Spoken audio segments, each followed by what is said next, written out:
basically a replicate. form of scripted psychopathy. So what a psychopath does is feign competence, right? So most psychopaths are very emotionally stable. And so one of the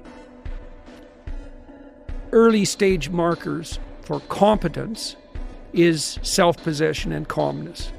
And so if you're not an anxious person, you've got an edge on that already. And most psychopaths are very high in emotional stability.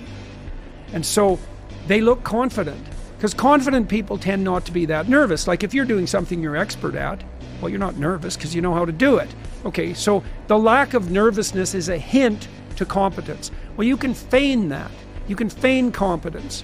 You can feign confidence. That's what the pickup artists teach. Now, I would say there's even some utility in what they do, right? Because if you're dependent and bitter and resentful and charmless and self-destructive and nervous and socially unskilled, the probability that you're going to be successful with women is very, very low.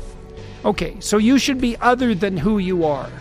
Now, if you start putting on this persona, then you could think about that as a new suit of clothes, and you could learn through that how to fill in the gaps. Fake it until you make it. Absolutely, absolutely. But if you take on that without doing the effort necessary to integrate that in a genuine way, then all that's happening is that you're being rewarded for being fake, right? And that's part of the problem with that too, is that you're practicing learning how to manipulate people in a psychopathic way. And if you practice that, of course you're going to become jaded. Like, there's nothing more jaded than a psychopath.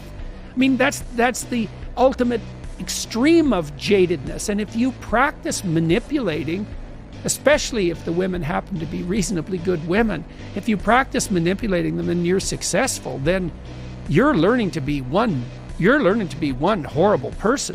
Now, you know, as your completely useless, unproductive, and undesirable former self, you weren't exactly stellar to begin with. But substituting psychopathy for that was sort of like substituting cynicism for naivety.